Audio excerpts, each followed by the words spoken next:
recording. This is when I forget how to do everything. Okay, so first of all, hopefully you can see that, Olivia. You're happy just to kind of shout at me that that's visible on screen? Yeah, absolutely. Perfect, thank you very much. So quite so welcome then to this induction session for the Term 3 module ALN Excellence in Practice, anghenion dysgu ychwanegol rhagoriaeth mewn ymarfer. Now this is kind of a standard PowerPoint presentation that's been put together nationally, so there will be certain bits that I'll kind of go over, there'll be certain bits I'll gloss over for this afternoon. And realistically, this afternoon, what I wanted to talk about is what's on Canvas, what's on PebblePad, what does the assignment look like, and then we'll think a little bit about kind of ongoing support as well. So just a brief introduction. All of you have come along to national conferences Saturdays before. So you're aware that there are people from the different universities who will be delivering on those days. So this slide is out of date as of last week, as two of these people have now changed.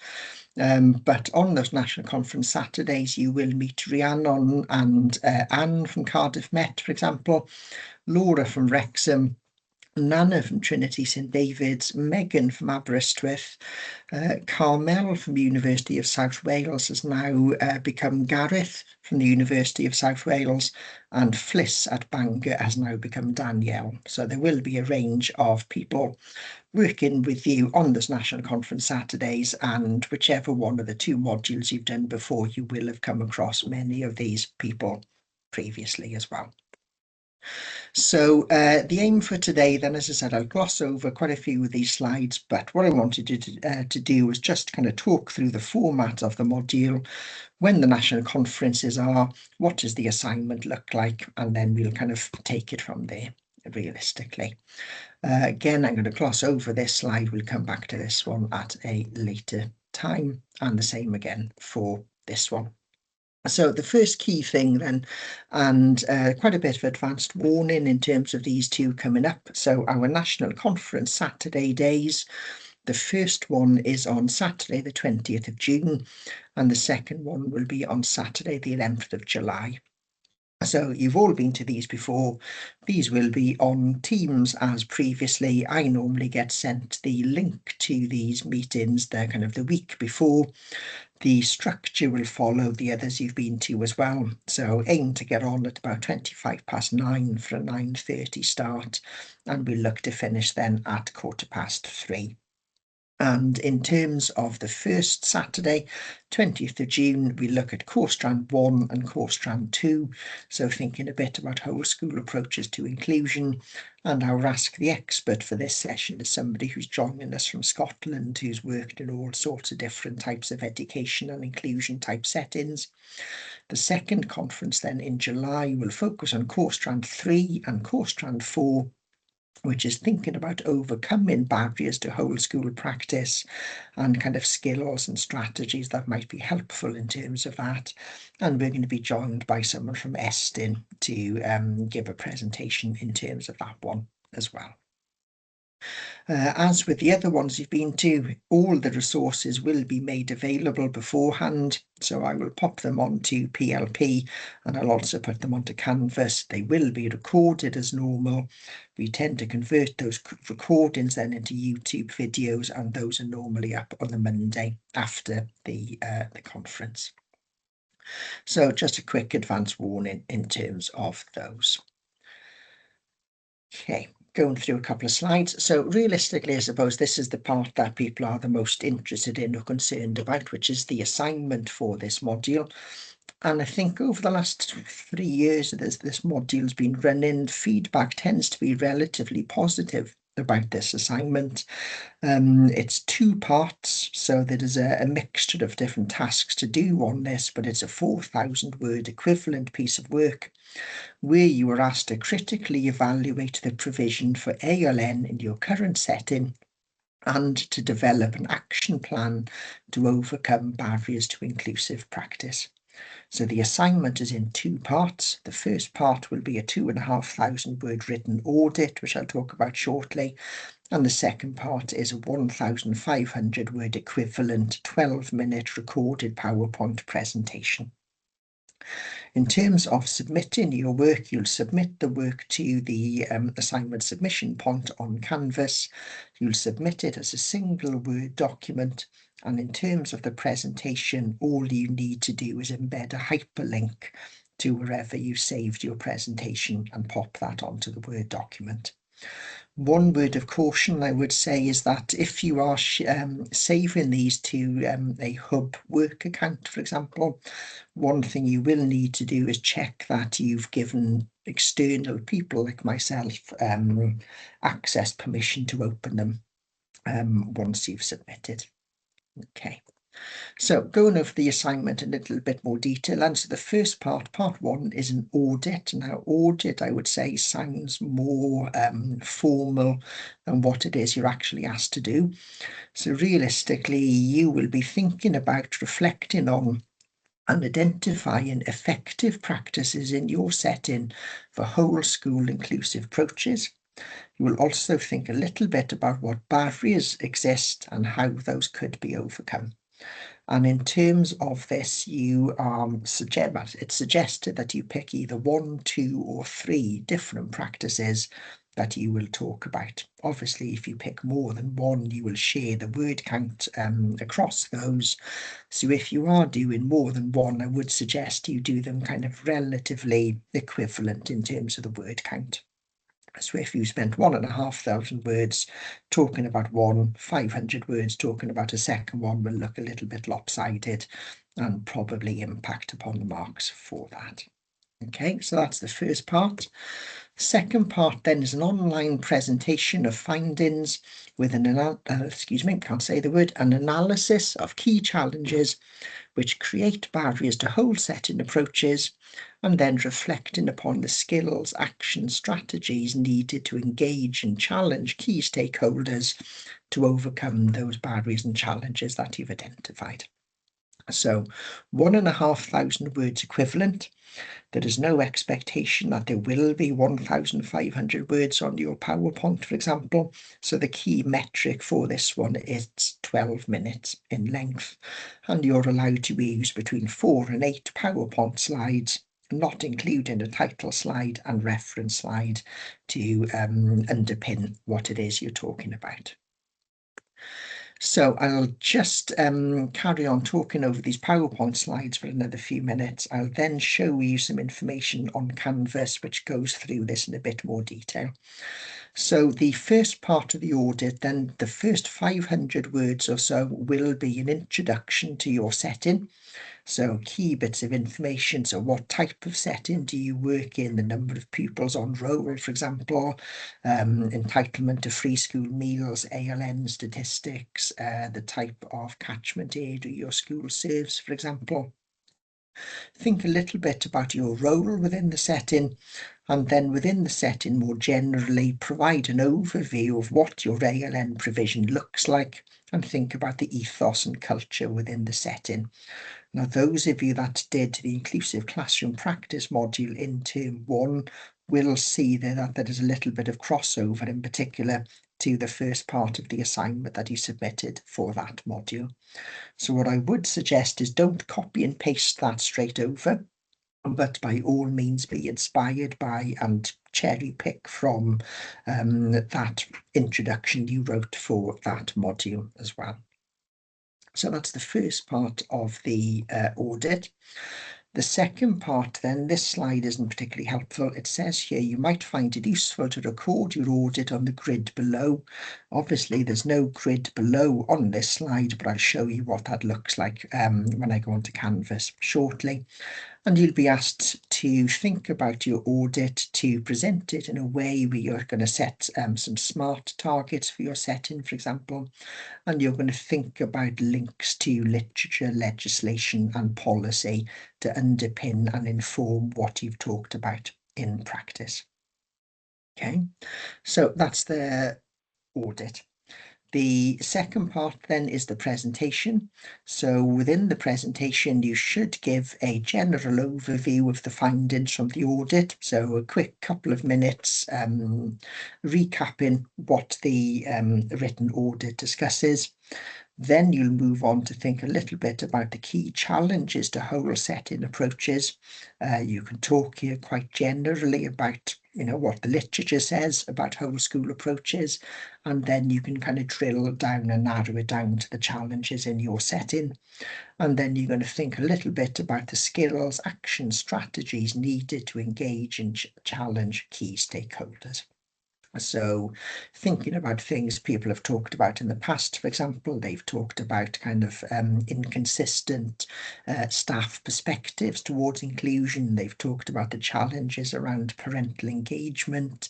They've talked about challenges in relation to working with external agencies. So thinking about those particular key stakeholders that you've identified in your audit, what might you need to do in terms of supporting that engagement? What might you need to do in terms of training, for example? How might all that be put together? And again, there's an expectation that you link to legislation, literature and policy in terms of underpinning your response. And as I mentioned earlier on, your 12-minute presentation will be supported by a PowerPoint slideshow. You can have between 4 and 8 slides, and then you can have a title slide outside of that and a reference slide as well.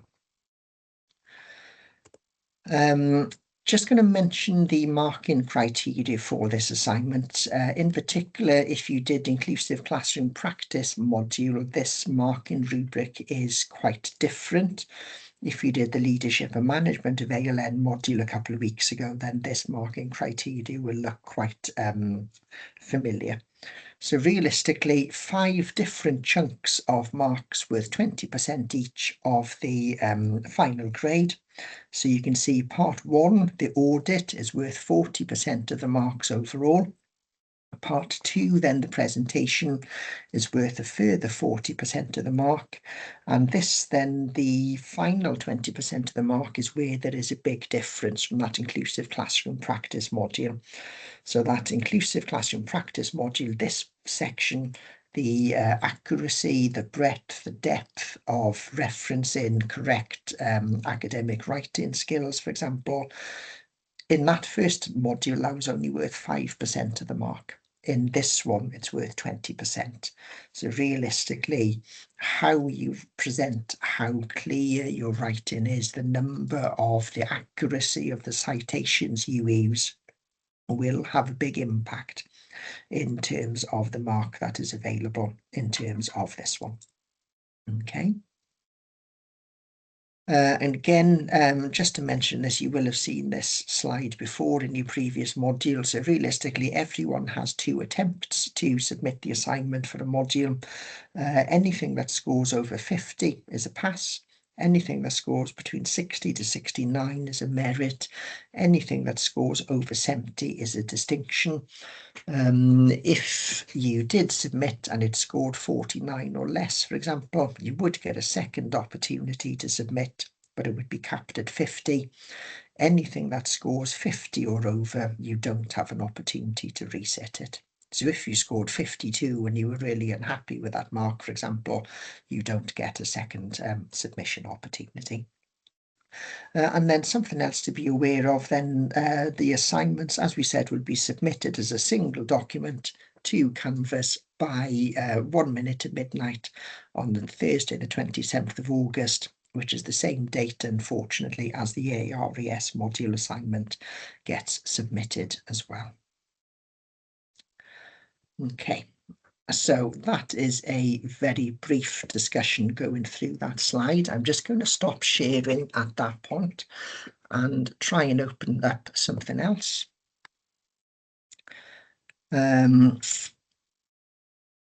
Okay. So hopefully now you'll see that the my screen has changed, and what I've got on here realistically is what is on Canvas. So as a reminder, this is you logging into your Swansea University account. You should see this module then in your homepage, and then just to give you a brief bit of information about what you will see on this module.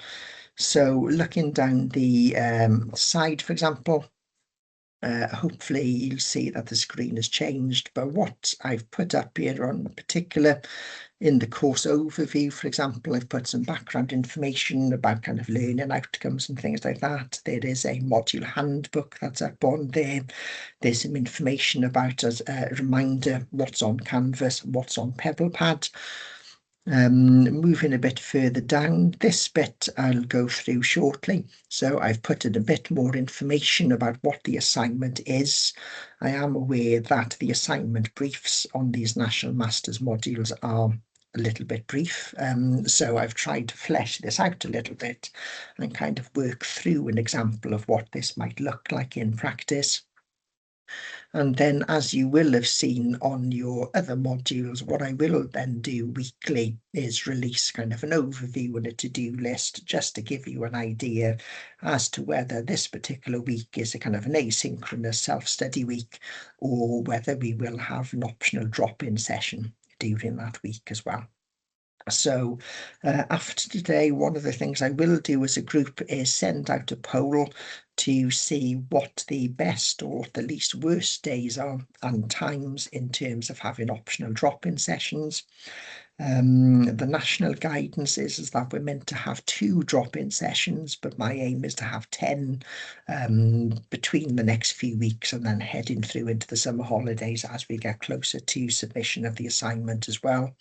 And when I get some feedback from the poll later this week, hopefully, what I'll do is kind of put a timetable of these drop-in sessions together and try and vary the days and times. So if somebody can never come to a Wednesday session, for example, but could do a Thursday, then I'll try and alternate the sessions across different weeks, so there are at least some that hopefully all of you can come to.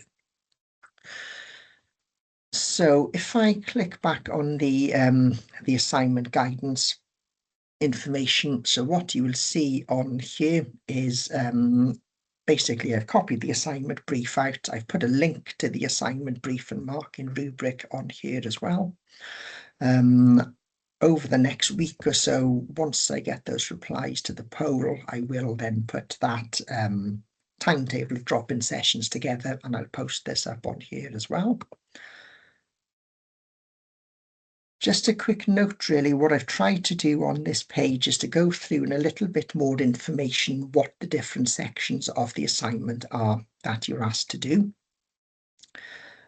So again, within your 2,500 words, you can choose up to 3 themes that you're going to talk about, but just bear in mind 500 of those 2,500 words is introducing the assignment yourself and the setting, leaving you 2,000 words to play with. And then if you do more than one theme, how you split those up kind of equitably between those. As we said, then realistically, the aim of this module is to think about what's going well in your setting, but there are still barriers, which means it isn't excellent.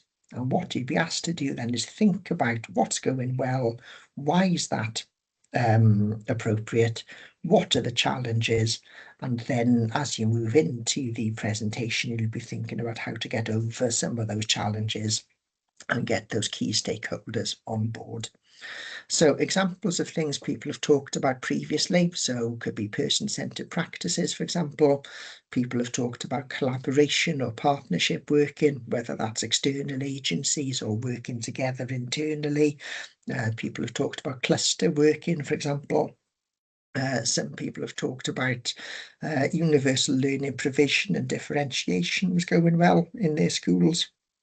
Other people have talked about that graduated response to learning provision as you move towards that kind of additional learning provision. Some people have talked about attitudes and staff understanding, for example. Some people have talked about things like parental engagement. So there are all sorts of things that you can talk about. The only caveat is that it has to be on a whole school setting and that it links to inclusion or supports inclusion in some way.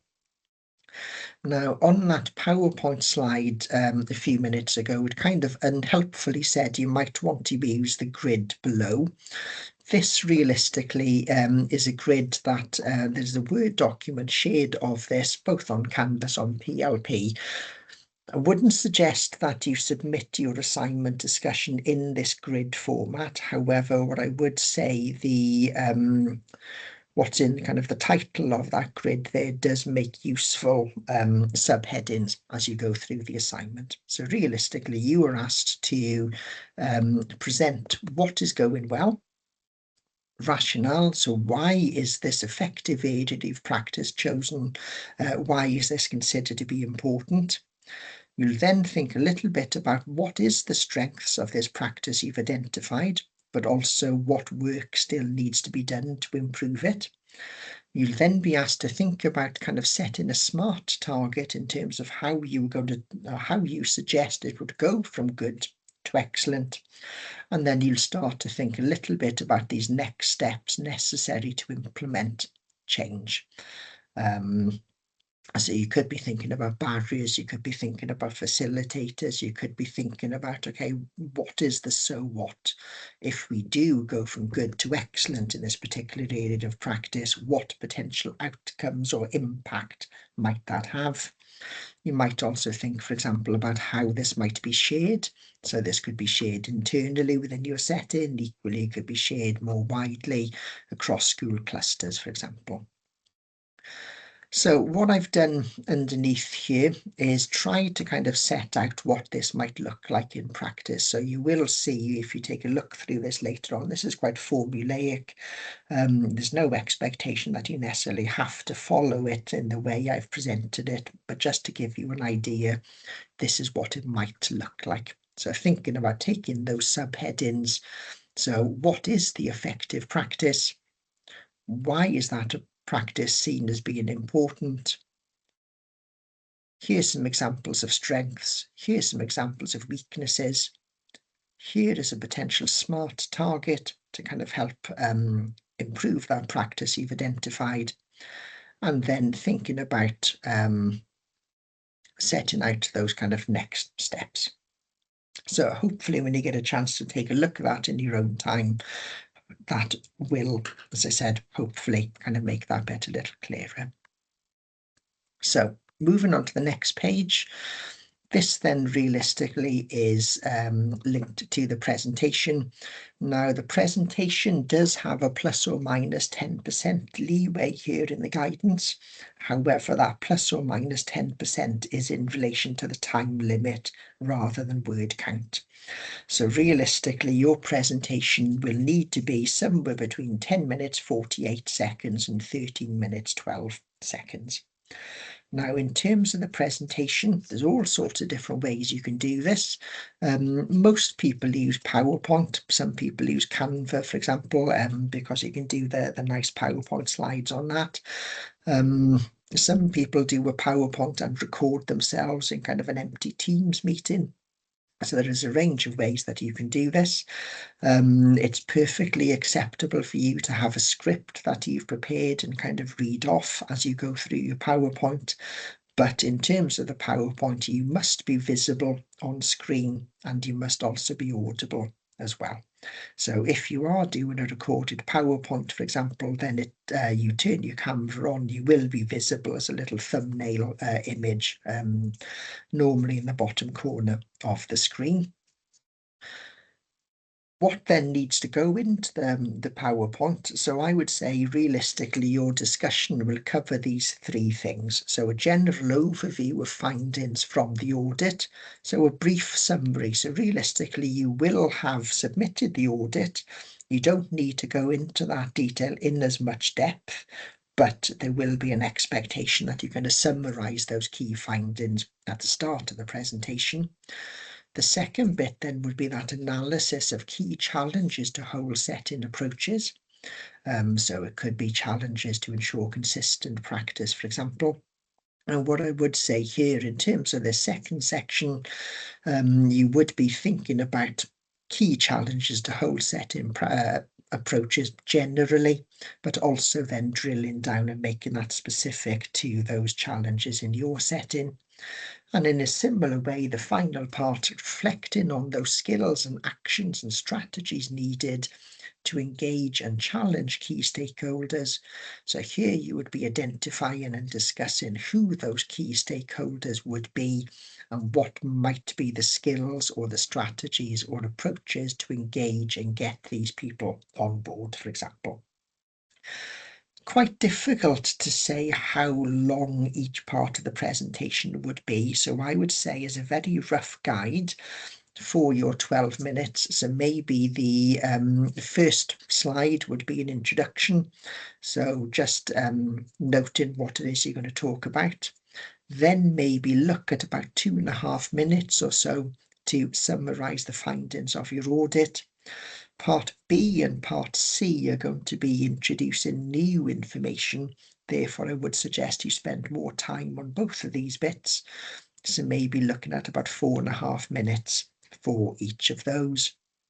And again, then that reminder about the number of slides that you're allowed to have and the fact that you will submit the presentation as an embedded hyperlink onto the single Word document. Okay. So hopefully that helps in terms of starting to think a little bit about the assignment. As I said, what I will do later on this week, tomorrow hopefully, is to send out a poll to think about when would be the best, or at the very least the worst times, to try and do some online optional drop-in sessions.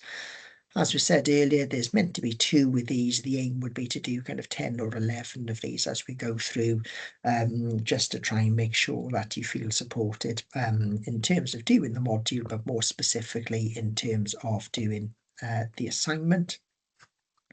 And then I've put some key points then as well in terms of submission reminders. So although you will be talking about practice in your setting needs to remain anonymous. So something like School A, College X, for example, is entirely fine. You are expected to use a wide range of references, legislation, policies, for example, to support this assignment. Now, as we said earlier on, 20% of this assignment mark is based on academic writing. So that includes your academic writing, but also the quality, breadth, and appropriate presentation of references. Now, there is no right or wrong answer in terms of the number of references that you should include. Having worked in HE for 11.5 years now, nobody's ever given me a complete answer to that question either. So the general rule of thumb that I've been given, which I quite like, is if you're looking at a 4,000 word equivalent assignment that this is, and realistically you would be looking at about 40 separate references here, and I would suggest as a minimum you'd be looking at 25. Okay. And then you will need to add a brief Gen AI statement at the end of the assignment that is not included in the word count. Your assignment is submitted as a single document, and you will have seen this before because you did this in whichever one module you did last. So there will be an expectation that on each page of the assignment, not necessarily on the PowerPoint itself, but on the document that you submit, that as a header, you've got the module code, so EDMO2. You could put in ALN EiP for short, your student number, and the 4,000 word equivalent word count. And then you'd be asked to submit your file as a single Word document and to call it something like EDMO2 ALN, that should be EIP, and then your student number there. Okay, so hopefully that helps a little bit in terms of thinking about the assignment itself, where, when and how it's submitted. So I'm just going to stop sharing there, and then give me a second and I will open up the final thing I wanted to share with you.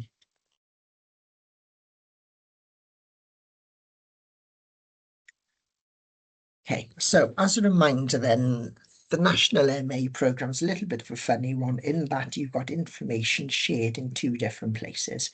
So you've got anything that's relevant to Swansea on your Swansea University Canvas pages, and then the kind of the workbook, the resource that you kind of read through and do the activities with if you engage with those, is then based on PebblePad, which is where you log in through your EWC details, and you should have the module available in your resource list.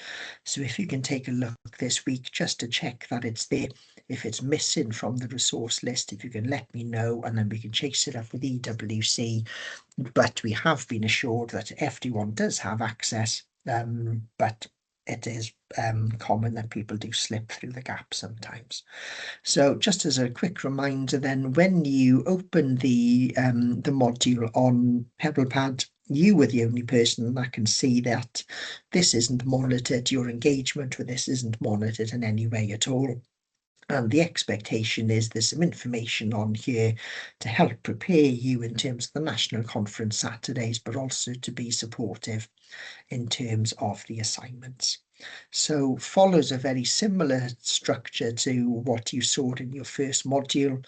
So core strand 1, for example, looking at whole setting approaches to inclusion. Core strand 2, strengths and weaknesses of whole setting inclusion processes. So those will be the main talking points for the first National Conference Saturday. And hopefully you can see that those also link perhaps to that first part of the audit of the assignment. Core strand 3 then is thinking about those key challenges that create barriers to whole setting approaches. And core strand 4, thinking about the skills needed to engage and challenge key stakeholders to implement the changes that you suggest. That will be the focus of the second National Saturday. And as you can see, there very much focuses more on the presentation aspect of the assignment. So thinking about challenges with this module, one of them is, as we said earlier on, the assignment comes in on the same day as the ARES module at the end of August. So if you are more organised than I am, for example, what you might start to do is think about, okay, once I've got through that first National Conference Saturday on the 20th of June, that gives me a few weeks to start to think about doing that first part of the assignment. Once I've done the second national conference on the 11th of July, that gives me a couple of weeks to follow up and think about the presentation side of that. And realistically, you could get that bit done and dusted before you break up for the summer holidays, meaning you've only got ARES to think about in terms of assignments. Just some other bits as well. We'll see, as I said, the materials for the National Conference Saturdays will be available on there. They're not on there at the moment, obviously, but you've seen the similar format before. The assignment guidance is on there. Now this is the kind of the same, but the briefer version as to what's on Canvas. However, one of the things that is quite helpful is at the bottom of this page, we can see these 4 examples, and these examples all scored somewhere between kind of 65 and 88%. So there's a range of assignments there that scored distinctions, but also one that scored in the merit range. So it might be useful to take a look at some of those and compare maybe what was it that those in the distinctions did compared to the merit. And I would suggest very much perhaps that kind of academic writing, the citations and referencing would have been a key part of that, rather necessarily than just the content of what they wrote. And then just to kind of note that this is there as well, there is an archive of resources from the last couple of years on this module. And one of the things you might want to do is kind of take a look at the Ask the Expert recordings, for example. So there may be something there that you might find interesting. There may be something that links to what you want to talk about. So as I said then, this is on PLP. This is logging into your EWC account. You should have access to this module when you click on your resources tab on your kind of homepage dashboard. So fingers crossed you've got that on there. So I'm going to stop sharing that font. I'm just going to go back. I did forget to mention this earlier on. Bear with me 1 second. So when you check on PebblePad to see if you've got the module, if you haven't, please let me know and we'll follow it up. However, just to let you know, in the meantime, as kind of a backup, on this online induction sessions page on Canvas, I've downloaded what the workbook on PebblePad looks like as a PDF. It might not have the full functionality on there, but at least it gives you something that you can read through if there is an issue with access and you're waiting for that to come through. Okay, it will look differently to how it's presented on PebblePad, but all the information should be there. Okay. So I'll stop sharing at that point. So realistically then this afternoon, we've gone through what's on Canvas, what's on PebblePad. We've thought a little bit about what the assignment looks like. So it's whole school approaches to supporting inclusion. And you're going to pick either 1, 2 or 3 areas of practice that are going well, but could still be improved. And then you're going to kind of develop your discussion around what might be the barriers that are in place currently, and what would be the skills and strategies and approaches to overcome those barriers going forward, and making sure those key stakeholders are engaged and on board, for example. We've mentioned the 2 national conference Saturdays, so Saturday the 20th of June and Saturday the 11th of July. And we've also noted that I'm going to send out a poll this week to kind of put in place those optional drop-in sessions. Those optional drop-in sessions are specifically to us at Swansea. The national conferences obviously is everyone across the universities together in terms of that. So I will stop recording in a second, other than to say welcome to the module. Look forward to working with you on this as we go through between now and August, and keep in touch via Canvas and on PLP. I will send out kind of weekly messages. I will send out to-do lists and things like that on Canvas. And once we've got that poll results together, we will then put those optional drop-in sessions in place. So before I open it up and ask if anyone's got any questions, I'll just turn the recording off